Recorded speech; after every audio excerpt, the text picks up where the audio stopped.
These baths are so long and wide that there is a labyrinth that runs under the city of Bath.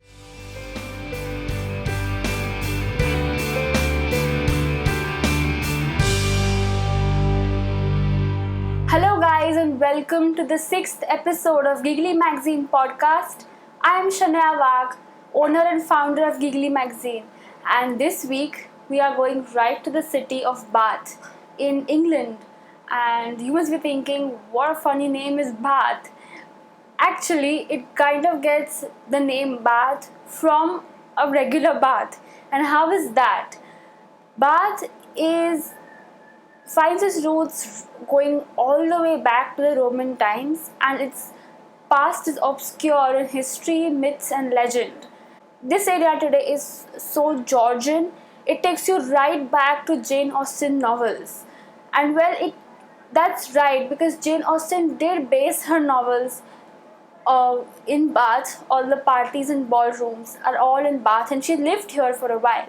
But that apart, Bath as a name comes from the Roman baths, which are here, and they are beautiful and something very different. Now you must be wondering, what is a bath? What is a Roman bath? A Roman bath were of two types, public and private. So if you were really rich, you would have a pool-like huge water tank where you'd bathe, and that was your own private bath. And there was one for the public, which was open for all, and that was like a community hub where you'd go to meet your friends and have a nice social time. And that bath is called a Roman bath. It was a huge premise, especially if it was private. It was public. It was a huge premise, and it was something like going to the mall with your friends or just socializing on social media. It was like that. You'd go there for the gossip of the town, sort of. So this Roman bath was extensive. I mean, it had changing rooms, it had libraries, it had gyms, it had community halls where you could gather to listen to some performance, entertainment, everything, including 3 huge pools. That was how, and the sauna room, if I forget the sauna room, it was that huge. And what would be the process of going to this bath? Generally, a Roman bath would have 3 pools, like I said, and these are what each of these rooms are called. So you had a calidarium, a tepidarium, and a frigidarium. These were 3 different types of pools where people would take a bath. So the calidarium had a real hot water. It was really hot, and tepidarium had lukewarm water, and the frigidarium, by the name you must know, had cold water. So these 3 baths would be used in a sequence, and let me tell you what the process was. So first you'd go to the locker room, which was called apoditerium. From the locker room you'd change, and you'd then proceed to the sauna room, or to take a nice exercise or just sit. And this sauna room was called laconicum. Okay, and this was a very special room because it was sauna. You might be wondering where the steam came from, how did they heat the room up. I will be talking about that a little later because we're talking about the process currently. So currently what they used to do is to go to the locker room, change, go to the sauna room, and then you proceed to the massage room where there'd be slaves who would rub your body with perfumed oils, and after rubbing your body with perfumed oil they use something called as a sturgill. A sturgill is a knife-like instrument. It is not as sharp as a knife because it's used to scrape off the oil from your body. So it's not going to draw blood, but that's what they use to scrape your body clean. And after that, you'd proceed to the hot water bath. From there, you'd go with your friends while gossiping to the tepidarium, which is the lukewarm bath, and then end your entire relaxing journey with the cold bath. And after that, you could go to the library, socialize if there were any events, you could listen. It was As you'd guess by now, it was a huge community center where you'd go with your friends, have a good chat, have a nice relaxing evening or a full day. It'll take hours probably, as you can think of. Like, it'll take you at least 2-3 hours to get through this long process. And it was something like going to the spa. That was the entire process of people in the Roman times in all kinds of Roman baths. And there are Roman baths spread across the areas which were under the Roman Empire. But this Roman bath at the city of Bath is special. So it's got a few special characteristics that I'd like to tell you about, because I personally didn't know till I did some research, because I'd been there and it was so beautiful and wonderful. It took me right back to the Roman times, but only when did I actually check up and do some research did I find out these really interesting characteristics. So the first thing that is mind-blowing is that the premises of the Roman baths that they are today are just a small glimpse into the actual size of the Roman baths. These baths are so long and wide that there is a labyrinth that runs under the city of Bath. So there is lots which has not been excavated. There is a lot of tunnels and rooms and drainage pipes which are all right beneath the city of Bath. So you have the Georgian architecture up above, and you have the classical Roman architecture down below. And it's not possible to completely excavate it all because there's civilization on top, but they're trying as much as possible. I think they have had talks to open one center for students to have a look at the excavations and the Roman baths and actually work with conservators in their hands-on experience for school students and college students and everybody. The next thing that's really striking about these baths is the water. You would think, well, it's just water, but this water has history in itself. The water that you see today in the Roman baths, which is still steaming, it is thousands of years old. How do I say it's thousands of years old? Is because this is the process that works behind the baths. So rainwater collects at a place called Mendeps, which is little away from the city of Bath, and from here the water seeps down to the ground and travels all the way to the core of the earth. Not completely through, because it will evaporate, till the point that it reaches 90 degrees Celsius. At that point, just 10 odd degrees from the boiling point of water, it reverses, it takes a turn, and it goes right out and it pours out of the earth's surface. At that point in time, it is somewhat 49 degrees Celsius, and this water is the same water that feeds the baths, and it's probably the reason why the Romans built these baths where they built it in the first place. But again, the history of the Roman baths is obscure in myths and legends. It's not very easy to pinpoint that, okay, these people built it. It was the Romans, of course, because of the architecture and the other excavations, but this site of Bath has been water rich and fed by this stream for years. And so basically the stream of hot water that pours out is called the sacred spring, and this sacred spring fills up all the three pools. So it's obvious that the 49 degrees pours into the caldarium, and it's hot because it's just poured out, and the Romans have devised a system and they've channelized this water into all the three and maintained the temperatures. So that was about the spring, but the spring is something more interesting. If I tell you the numbers, you'll get shocked, because this entire process of the water seeping through and coming back takes thousands of years, and this water just doesn't pour out. Since it's been to the core of the earth, it pours out with 40 odd minerals from the core of the earth, as well as some lead, and you can see that the minerals have collected because the Romans had lined the drain pipes with lead, and this lead has turned orange. It's almost bright orange color, which signifies that the minerals have collected over the lead for years together. And so this water is thermal water because it's got minerals and it's also healing. So you'd have people travel across the UK, whatever was part of the Roman Empire then, and from other regions to come here to bath, take a bath, and it was believed that your ailments would reduce or just simply go away.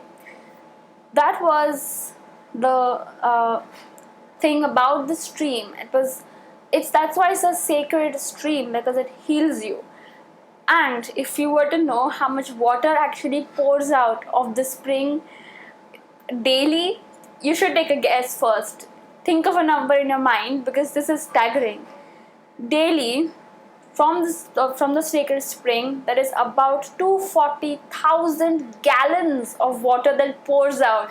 That's the amount of water that pours out thousands of years later to see the sunlight and feed these baths. And so it's fresh water and it flows, and there is also a system of drainage that the Romans had designed. And then that's the whole reason why the baths are so widespread. There was probably also a gymnasium, a library, a community center, and many of the other rooms that are generally seen in a bath. And that brings us to the sauna room. As I said, I asked you questions about how they might be heating the sauna rooms. It was a time without electricity, no heaters or temperature control ACs or any of the sort. So how would you heat up the sauna room? How would you warm it up? So this is used in almost all baths. It is also used in baths which don't have thermal water. So that means you need to heat up the pools according to the temperature that you require. So if you require hot water, you need to heat it up if there is no thermal spring. So what did they do in these situations? They used something called as the Hypocaust system. Hypocaust is in Hypocaust. This system is mind-blowing. It's incredible. Hypocaust systems are literally a labyrinth of small terracotta lined tunnels underneath the bath. So underneath the pools, underneath the rooms, you'd have tunnels, straight tunnels lined with terracotta. Terracotta is a good conductor of heat, so it picks up heat and it travels. It helps heat travel. All these tunnels, a literal maze underneath the entire bath. These tunnels were connected to one single room, and in this one single room there'd be a fire which would keep burning, and this would produce heat.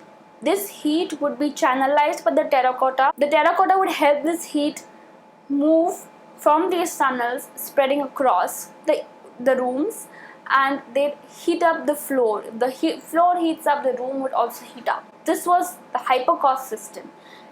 You can see it today if you visit the baths, especially Roman baths. You can see the spring, you can see the minerals collected on the lead of the drain pipes. You can see this Hypocaust system. You can see a Gordon's head as well, and that was actually placed one of the pediments on the Roman baths, I think at the entrance, and that was above the baths. It was an extensive sort of premises. Today you can see a little bit, but it's kind of already big, and there's lots to see, lots to explore, because it was completely new for me. I'd never been to a Roman bath before, never heard of this concept either.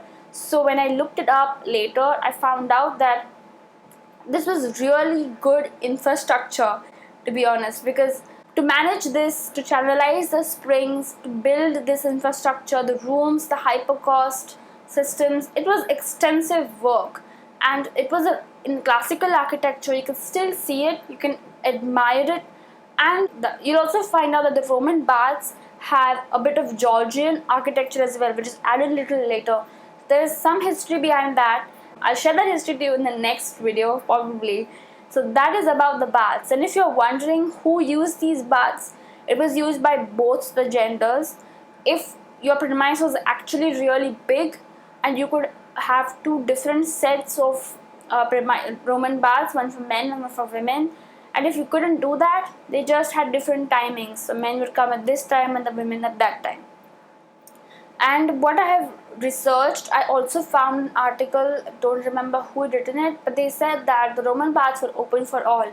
There was no sort of class system or discrimination on who would and who wouldn't be able to take a swim. So that was about the Roman baths. And it was really interesting for me to know that they built this entire huge system in the first century. That's a long time ago, and it still stands. It's wonderful.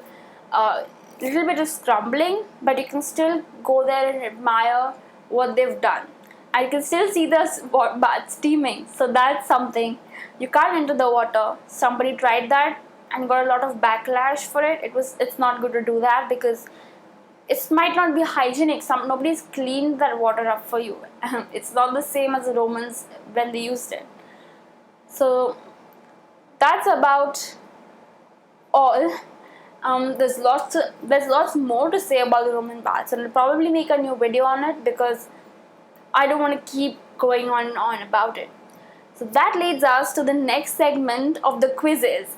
And the first question I'm going to ask you is about what we've already discussed in one of the previous videos. So if you've listened to it carefully, you know the answer.